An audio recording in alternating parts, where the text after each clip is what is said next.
A man cheats for a lot of reasons, and some of them look like lust on the surface. Some of them look like revenge. Some of them look like a midlife spiral. Some of them look like boredom, and some just look like, I just wanted to feel something. But underneath almost every version is the same thing, an internal pressure system that never learned how to release. So it leaks, and it leaks into secrecy, into validation. It leaks into impulsive dopamine hits. It leaks into rage. It leaks into numbness. Eventually, it leaks into the one thing you said you would never do. So here's the question this video is going to answer. How do you fix it after you already became the guy you swore you would never be? Before we go any further, do me a favor, guys, and drop a comment with one word that describes what you feel when you wake up and remember what you did.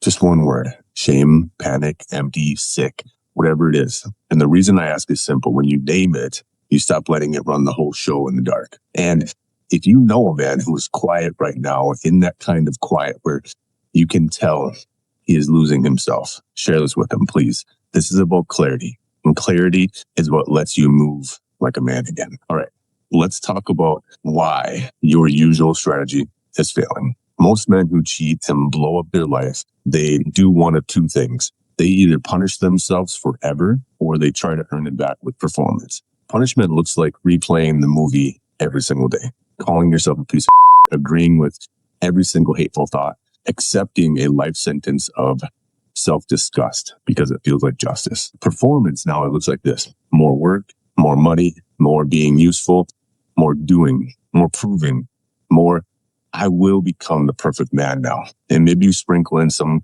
grand romantic gestures and you hope time covers the stain. Both strategies make sense. Punishment feels like you are taking responsibility. Performance feels like you are becoming safe. Neither one heals the mechanism, though, that produced the cheating in the first place. Because the real mechanism is a nervous system, an inner child state, plus attachment wound, plus identity collapse. When your system is flooded, your brain prioritizes relief over values. When your attachment system is threatened, you reach for regulation. When your identity collapses, you chase a version of yourself that feels powerful for about 10 minutes. So fixing this is not about motivation or discipline. Fixing this is about learning how to live inside your own skin again without needing escape hatches. Make sense? Here's a micro action that you can take right away that's going to give you some immediate proof. Okay, I call it 3-door check. When you feel that surge of self-hatred coming on, or the urge to text your loved one, or maybe your ex now, or the urge to spiral, you pause and you ask yourself 3 questions aloud. What exactly is my body asking for right now? What is my mind trying to avoid? And what is my inner child begging for? And you answer this in plain language, you guys, okay? No poetic words, no extreme analysis, just plain language. And it might be, my body wants to slam something. My body wants to run. My body wants a hit of relief. My mind is trying to avoid the image of her face, or my mind is trying to avoid the fact that I might never get this back. My mind is trying to avoid accountability. Maybe my inner child part is begging to feel chosen. My inner child part is begging to stop feeling trapped. And that's it. Those 3 doors, okay? Check them. You name them and do that, and something wild eventually starts to happen. If you train it enough, your prefrontal cortex comes back online. And that's the part of your brain that makes rational decisions. Your amygdala stops driving, okay? Your system starts shifting from reaction to response. And responsibility, that is your ability to respond, and not your ability to hate yourself harder. Your ability to respond. And that single distinction changes everything. Let's take this a little bit deeper, okay? Because you need to understand where this is coming from. And I'm going to give you 2 different origin stories, because men get here through different childhood training, different programming, different wiring, but the outcome usually looks the same. Now, the first man, he grew up in chaos. He grew up in that house where emotions were loud, unpredictable, explosive. Maybe he uses weapons. Love came with conditions. Safety depended on always reading the room. You had to learn to scan. You had to learn to manage. You had to learn to adapt. You learned that being real created consequences. So you got good at control. You got so good at being the rock. You got good at holding everything together, and you developed a private relationship with pressure. You handled it alone. You handled it through strength. You handled it through work. You handled it through silence. You handled it through being the provider, the fixer. the one who never falls apart. But here's the catch. The little boy inside of you, he never got to be held when he was overwhelmed. He was just trained to clamp down, to push all of his feelings aside. So when adult life hits and your marriage gets tense and you feel rejected and you feel like the bad guy and you feel alone in your own home, your system goes straight back to the original solution: control, escape, relief, power. Cheating becomes a fake form of regulation. It's a shortcut to feeling wanted. It's a shortcut to feeling in control. And it's a shortcut to feeling like you are somebody who has options. But then right after that, shame hits because your adult values wake up and look at what their survival brain just did. Now, origin story number B is the man who grew up in a house that looked stable on the outside, but emotional truth was always absent. No one ever taught you what you felt. You had food, you had shelter, you had rules, you had school, maybe you had success, but you had no emotional language. You had no safe place to bring fear or grief or loneliness or desire. You learned to be fine. So when intimacy shows up in adulthood, you crave it. And you fear it at the same time because closeness demands emotional presence. And you were never trained for that. So you end up with this weird split: publicly competent, privately starving. Now, you might love your wife, you might love your kids, you might be loyal in your head, but your body carries unmet needs. And unmet need becomes appetite. Appetite becomes impulse, and impulse becomes a decision that's going to cost you your life as you know it. So let's do micro action number 2. This one is a relational containment. This is for when you're talking to your wife, your ex, your girlfriend, your kids, or anyone that you hurt. If you feel the heat rising, this is what I want you to practice: the 3-sentence container. You say 3 sentences and you stop. Sentence number 1 is, "Hear what I did." Sentence number 2 is, "Here's what it cost you." Sentence number 3 is, "Here's what I'm doing now about it." Here's an example: "I cheated, I hid it, and I broke trust." That cost you safety. It cost you peace. It cost you the ability to believe in my words. But now I'm going to give you structure and time. I'm going to get the support that I need, and I'm staying consistent even when it hurts.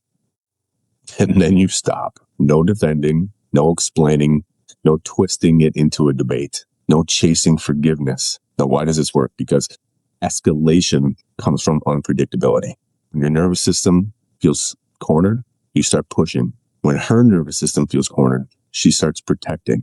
When the conversation has 10 different branches, everyone loses. 3 sentences creates a boundary, and it shows your leadership. It tells the truth. It reduces chaos. And if you're the kind of man who has been intense lately, who's been volatile, who's been scary in the past, this is how you begin rebuilding safety. Safety is consistency over time, not one perfect conversation. So let's bring both of these origins together, both of these paths together, because this is where most men finally get it, where it finally clicks. Whether you grew up in chaos or emotional absence, the shared outcome is usually the same. Your nervous system, your ego, and your inner child, and learn that emotional pain equals danger. So when emotional pain shows up in your marriage, you treat it like an emergency. You're either going to clamp down, explode, escape, or chase relief. And that's why most common fixes fail. Pure willpower fails because willpower is a prefrontal function. And you lose prefrontal access when your system is flooded. Positive thinking fails because it tries to plaster words over biology. Punishing yourself fails because it keeps you in collapse, and collapse creates more craving for relief. Now, the real problem is identity plus state. You need a new identity that can hold guilt without drowning in shame. And you need a new state management skill so your brain stops reaching for relief at the cost of your values. So let me hit you with a real line that comes from a man who was in the fire, and he says, "I got a lot of problems, but the truth is not my problem." This was a man who had no problem being honest. And that was the beginning of his repair. Truth, honesty, then structure, then consistency. Micro action number 3 here, you guys. This is meaning making. This is where you stop living inside the label cheater and you start extracting the lesson so the pattern stops. This is one prompt, okay? Just one. What was I trying to feel? And what was I trying to stop feeling? Answer that honestly, okay? I was trying to feel chosen. I was trying to feel powerful. I was trying to feel alive. I was trying to stop feeling neglected. I was trying to stop feeling invisible. I was trying to stop feeling like I ruined everything already. And here's the key. You did not use that answer to excuse what you did. You used that answer to build a prevention plan that is actually real. Because if you know what you were trying to feel, you can build legitimate ways to feel it. And if you know what you were trying to stop feeling, you can build capacity to hold that without acting it out.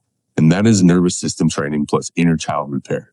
You stop abandoning yourself. You stop outsourcing your regulation to secrecy, to validation of chaos. Now let's talk about the stakes here. Real stakes. If this continues, it goes two different directions. Explosive outcomes that look like rage and threats, begging, compulsive texting, impulsive hookups, financial chaos, substance abuse. And then that moment where you scare yourself because you feel like you could burn your whole life to the ground in one night. Slow burn outcomes look like this. You become functional, but dead inside. You become the man who provides and feels nothing. You sit next to your kids and you feel like a stranger. You date new women and you still feel the same emptiness. You keep chasing a clean slate and you keep bringing the same nervous system to every single chapter. And the worst part is the uncertainty, the constant internal question, am I dangerous? Am I worth loving? Am I going to repeat this? And that drain, it eats years off of your life. Now, real quick, I want to address this too, because if you're having thoughts about ending your life, treat that like an emergency. Reach out to someone in your real world today. Leave a comment down below. Reach out to me at theobstacleremover.com. In the US, you can call or text the suicide prevention hotline at 988.